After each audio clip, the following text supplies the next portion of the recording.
So welcome back to part 2 of my big haul. If you missed part 1, I will link it in the description box down below. I have placed a couple online orders for some summer stuff from Ysl and Dior and all that, and the summer collections, they just make my eyes just go like all googly or something. I don't know. I'll just start out with this Ysl palette that I got. It is part of the summer collection, and it is called Palette Bleu Lumiere, I believe, a 5-color ready-to-wear palette.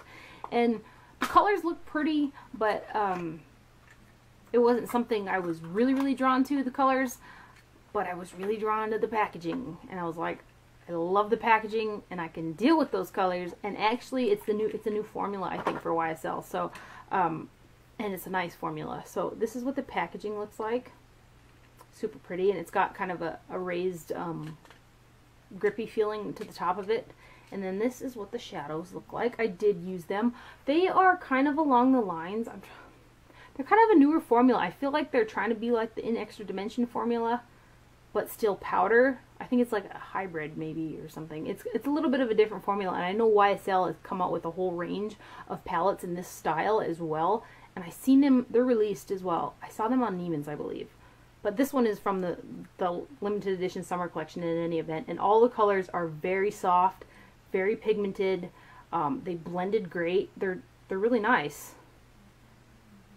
So that is what those 4 look like. Here, I'll show you the middle one.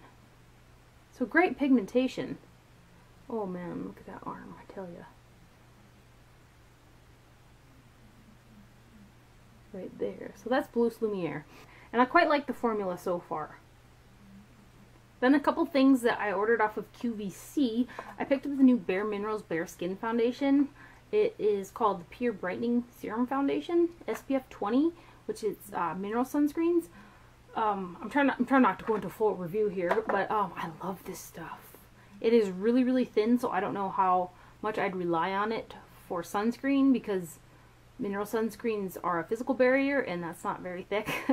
So, but the finish of this is so beautiful. I've been using it with the one of my my new Goss brushes. It did come with this brush here, which has a little dent in it, which is a well to put the foundation in, to blend it in. I haven't used this brush yet though, because I don't know, it's smaller, so it's going to take me longer to put it on. But I picked up the shade Bare Shell, and I almost want to go a shade darker for summertime. So the shade range I thought was nice. There is one lighter shade than this as well. So this is the one that said it had pink undertones, but so far so good. Also off of QVC, they came out with a new 8-pan palette. They're called 8.0, I believe, and this is in the Affair to Remember. I adore the bareMinerals Ready eyeshadows, the duos, the quads, the 8-pan palettes, and they're fun to collect. So this has got some, this has got some really pretty rose gold packaging that collects fingerprints like no other. But the back has got the shades on there and stuff. But oh gosh, I really like bareMinerals shadows. So this is what the shades look like. I'll swatch a couple of them for you. There are there's 2 mattes in the palette, and the rest have either shimmer or sheen to them, it looks like. They're really, they're like, okay, there's like some greens and some purples in here, but they're really muted, so they're going to be really wearable, I think. Or they are really wearable, I guess, because I did wear it one time, and by looking at it, they're wearable colors. But let's swatch this. Look at my arm is getting retarded. There are the swatches. These 2 shades are quite close to my skin tone. And this shade here, I will say, out of all of them, swatching all the shades, this shade here was kind of the poorest performer, I guess. I think it could use a little bit more pigment to it, I guess. It's got a matte base to it, but it's got those micro glitter sparkles through it. So, but it does essentially kind of come out matte. And then QVC also had a new bareMinerals Ready Quad in turquoise packaging, which is totally gorgeous. And this one is called the Glass Beach, and this sucker performed awesome. I wore it the other day, and it was great. I put the gold on the lid, used this as a highlight, this in the crease, and blended out with this. It's kind of like a, I don't know, a muted, I don't know. What kind of color would you guys call it? It's like a gray, green, blue color. Really pretty. I think this shade is really unique though. But just a really pretty quad. And it had a pretty star pattern in there. So there's what they look like on the fingers. The top two shades are matte and the bottom two have a shimmer or sheen to them. I just think they're really cool colors. It's kind of a unique quad. A couple more things from Ulta. Since I like the Naturally Pretty palette from It Cosmetics so much, I decided to go ahead and pick up the Lux High Performance eyeshadow palette from them as well. And it's great. I feel like it's the same quality as the Naturally Pretty palette with some a little bit more funner, bolder colors in it. I'm sure you guys have seen this. This has been around for a while, but I think this and the Naturally Pretty palette are the only palettes I've seen from it. And I know they have some trios that look beautiful, which I'd like to get my hands on because I love the formula, but these are just, they're just really pretty eyeshadows. Like crazy pigmentation and blendability. They're just really, really nice. I am so running out of swatch room. Like, really nice. It Cosmetics shadows, I totally recommend them. I also picked up Lolly Tint from Benefit, which is a Candy Orchid tinted lip and cheek stain, and I don't particularly like these on the performance of these on the cheeks because you have to blend them out so fast. They do work as pretty stains on the lips and stuff like that, but I really gravitated towards this because of the color and because I have the rest of them. It's the collection freak in me going on. But it is a really pretty color, and it does leave a nice stain on the lips, which is what I have used it a couple times for. But in any event, I did pick it up. I need to find a better method to put it on for a cheek stain because I think they're kind of difficult to work with, to be honest. But this is what it looks like right there, and it probably stained a little bit already. So there it is there. Let's wipe it off. Yeah, it did. So there's the stain right there. A couple things from Sephora. I picked up the Marc Jacobs Perfection Powder, which is a newer product from him. It's called Feather Light Finish Perfection Powder, and this is in 100 Finish line, which I believe is the only shade that he has for that type of a powder, but it comes in a pouch, and then it does have a little puff in there, and then this is the protector, and here is the compact. And it is just a it's just a translucent white powder, and I wanted to try this to set concealer. I don't know how I feel about it. I feel like when I set concealer with it, it kind of pulls the concealer a bit deeper, which is what I love about the e.l.f. High Def, that little powder that I've talked about a couple times. The e.l.f. High Definition Under Eye Setting Powder. There we go. That doesn't do that underneath the eyes, so that's why I love it so much. And I was hoping that this would do that as well. And like the Kojendo one, it doesn't do that to concealer either. But I kind of felt like this pulled it a bit deeper. So not so sure about that. But it is just a really thin, translucent, super slick powder. It feels like the pressed Makeup Forever HD powder or something like that with that slick texture.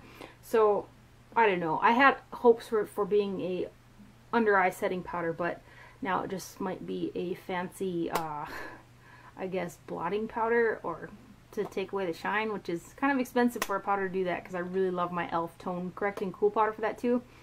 Yeah, my products, my e.l.f. products that I pay, what, $1.50 for when I get them on the sale, and then I have this. I don't know. I also got this a while ago at Sephora. My local Sephora had this before, like, I don't know, like online did, but it's called the Urban Decay Native Flushed Palette, and I did wear this in the Urban Decay Electric Palette video as well, and a lot of people were complimenting about what was on my cheeks and stuff, but this is what it was. And I'm so glad that they came out with a palette like this, because I felt like the first Naked Flushed palette wasn't universally for everybody. I felt like it wasn't dark enough for really, really deep skin tones, but I think that they're coming out with a deeper one, a third one for that might flatter really deep skin tones, but the first one didn't flatter very, very fair skin tones either, I don't think. I thought it had, the highlighter was too dark. The blush was okay too, but I don't know. I wasn't feeling that one as much as I'm feeling this one. So it's got a baby pink blush in there, a beautiful highlighter. I wouldn't mind if they sold that separately, and a bronzer. And this is what it looks like next to the older one. So, and then the last thing from Sephora here is the Too Faced Pardon My French set. And I got this because I love the packaging. There's only 2 shades that are different in this palette compared to Too Faced's past summer palette, the one with the pretty blue seashells on it and stuff. But I really like the packaging. I'll show you what all comes in here. It comes with a really cute little bag, and then inside of here you have got a Too Faced Lash Injection Mini Mascara, which it's not the best mascara by any means, but it's in there. And then it does come with a full-size Perfect Eyes waterproof eyeliner, which these aren't bad on the waterline. They last a decent amount of time, but they're not the longest wearing. But they're longer than a lot, if that makes any sense. But it's just a really nice matte black eyeliner. It comes with a little tiny shadow insurance, and it also comes with the palette, which this is what I wanted it for. And it's called Bonjour Summer. Hello Summer 2014 Eyeshadow Collection. And inside here, this is what it looks like. Again, there are only 2 shades that are new, and that would be Sand Dollar and Firefly. Which Sand Dollar is a matte cream shade, and Firefly is a deep copper color. And then next to the older one, this is what the older palette I was talking about. This is what they look like. So there's only 2 new shades in there. Granted, I totally didn't need the new one, but again, there's the collector coming out in me, and the packaging is really beautiful. But you know, when I wore this that day, I was so frustrated. I must have used 1, 2, 3, 4, 5, like 6 of the shades out of here, and it was just, I started out with only like 2 or 3, and then I was like, well, let's try this, and some of the shadows are so dry and lacking pigmentation that they just did not blend worth a darn. Granted, I do need to give it another shot because I wore it just that one day, but I was so frustrated with it, I haven't tried it again. If I were to go with this one or the Ulta version, I would go, what is it, the a la mode? I'd pick the a la mode palette, I think, over this guy here. And then too, it's very similar to the past summer palette from Too Faced, but the packaging is pretty. Now for some really fun stuff. I mean, it's all fun, but this stuff is really fun.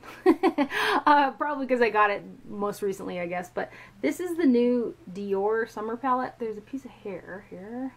And it just comes in standard Dior packaging, but it is called 564 Sundeck, and it's from the Transat collection, or Transat edition that they have, where the gal's all laid out fabulous with, I think, red, white, and blue. But yeah, it's number 564 Sundeck, and it is so beautiful. There is a blue one that came out with this collection too. I've been eyeing it. I don't wear that much blue eyeshadow because there's a lot of blues in the palette that often, but oh, they're so pretty, and Dior is so addicting. I don't know, but this is what the palette looks like. This is what I have on my eyes today. They all swatch out pretty nice, except for this shade right here, which is a matte creamy beige color. It is the driest out of the palette, and I had to pack it underneath the brow bone to get more pigmentation, but the look turned out nice. Which, granted, my makeup, I have been wearing this, it's nighttime, and this is very worn in makeup. I just slapped on some lipstick. So but this is a really beautiful palette. It reminds me of some of the shades from the new Kat Von D Monarch palette, like this orange and stuff. That's the only shade I didn't wear. But this shade here, it looks like a peachy gold color, but it's got a little bit of pink in it. It's just really stunning. Let me swatch some for you. And then the deep brown here, it looks like a deep brown. It actually has a tiny bit of purple in it. That's those. Right there. Let me swatch this last one. This is the last one.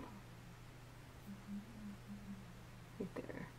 Really pretty palette. And I liked how it performed with the exception of that matte creamy shade underneath the brow bone. I felt like it could have used a little bit more, although it came together nicely in the end. Otherwise, it was really nice. I really like it. Then 2 really exciting products for me, even more exciting than the rest of the products, were these here. They're called the Milady Palette Blush, Glowing Color Blush from Dior. There are 2 of them, and I picked them both up. They come with a little dust bag and a tiny kabuki brush that, let's see if it's in here. Yeah, it comes in a little pouch like this.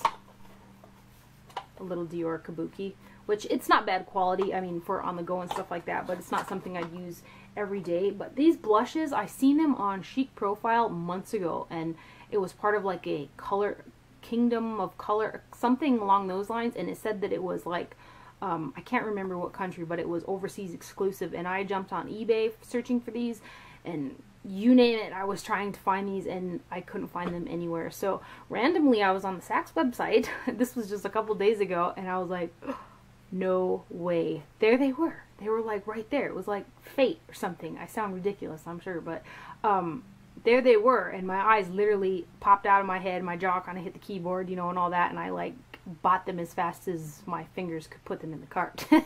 Anyway, let me show them to you guys. I know that they were available when I Instagrammed a picture of them. I swear I had just seen them on there, and people said they're not on there anymore. And currently people are saying to call Saks stores because they are a Saks exclusive, because they have them at Saks stores, but it's no longer available online. So anyway, they come in a compact like so, and this here particular compact is a lot heavier than the other Dior compacts, like the Dior eyeshadows or the shimmers or anything like that. This is a really heavy compact. I almost want to say it's made out of metal, but it feels plastic, so I don't know. It's really heavy in any event. This one here is 003.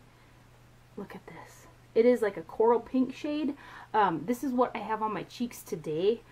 It's beautiful. Somebody on Instagram said that they swatched them in the store and they were horrible or something like that. Granted, when I swatch some products in the stores, so many people have touched them that they've created a hard pan and no pigment will come off of them. I've just used a brush in these, and I'll use my finger right now and see how it goes. Yeah, they pack a decent amount of color, I think. But really, really gorgeous. And then the other one is 002. Yeah, they just have numbers, I believe. Milady Palette Blush, yeah. So 002 is so beautiful as well. It's like a pink with some lilac undertones to it. And I wore this yesterday. Absolutely beautiful blush. So if you guys are interested in these, I would totally get on the horn and call some Saks stores. I was so apprehensive to to mess up this pattern, but I think the pattern goes all the way through the product, so that's nice. I like it when companies do that with their products. But that is the pink one. Super pretty. And then the last things from Dior and for this haul, I guess, are the new Diorskin Nude Shimmers. And I had heard that they're discontinuing the Amber Diamond and Rose Diamond from Dior. I don't know how true that is, because those are beautiful products. I don't know why they would do that, but I don't feel that these new nude skin shimmers are comparable to those by any means. I think the Amber Diamond and Rose Diamond have way more sheen and shimmer to them than these products. But anyway, this is what the box comes like, and they come so pretty packaged up. There's totally cat hair all over this felt surface, so sorry about that, but little leaflet in there, and then the pouch that the powder goes in actually comes in plastic inlaid underneath the powder like that. I just thought the presentation was so nice, so I might as well show you guys. And then it comes with a little brush right here, and this is, I've seen these on Sephora, Neiman's, Nordstrom's. These, and I want to say that these are probably a permanent product. So there are two of them, and these on the back are very faintly printed, so they're kind of hard to read. But the first one is Diorskin Nude Shimmer in 001. It's called Rose or / Pink, and this looks like this. I have this ever so faintly just on the very tops, like I put the Dior blush right on my cheeks, that other one, and then I put this kind of higher. But for me, this will be a blush. It's got some. It's so hard to like mess up the design. Look at how beautiful it is. I did use it though, so that is what a swatch looks like. It does have pigmentation and stuff to it. Like, this isn't going to do it justice. It's kind of a different product. I don't think it's got enough shimmer in it to be like a highlighter. I think it's more of a blush, especially for fair skin tones, but it definitely pulls true to that nude skin factor. It's a very very pretty powder on the skin, and it does pack color, like I said, on my fair skin, but it's just kind of a different type of a texture, I guess. I'm having a hard time explaining it, but that is what it looks like right there. See, like, it's a really wearable rose shade, and definitely a blush for me. Definitely a blush and not a highlighter for me. But it's really pretty. The powder is gorgeous. It looks really beautiful on the skin, so I really like that. And then the other one is called Ambre. Yeah, 002 Amber. And this is what I use today as a bronzer. And for me, this is just a flat out bronzer. I don't think either of these products, they both have a sheen to them, but I don't think that they're, for me anyway, they're not highlighty enough to be a highlighter. Even if they pull deeper, they're not really that sheeny, I guess. I think that they're more suited for like the pink one as a blush, and then the amber as a bronzer, I guess. I think it's like a bronze shade, you know? Like, doesn't that look bronze? Yeah, and that's what I have all over my face today as my bronzer, and it worked out beautifully. It's got a really pretty bronzy look to it, so that is Amber. So that concludes my two-part haul. I have some MAC stuff coming from the Princess Couleurs collection tomorrow. So I probably got to haul that because I got a couple MAC items. But anyway, I hope that you guys enjoyed this haul. If you missed part 1, I'll link it down below. Thank you for watching. Do not forget to wear sunscreen, and I will see you guys later.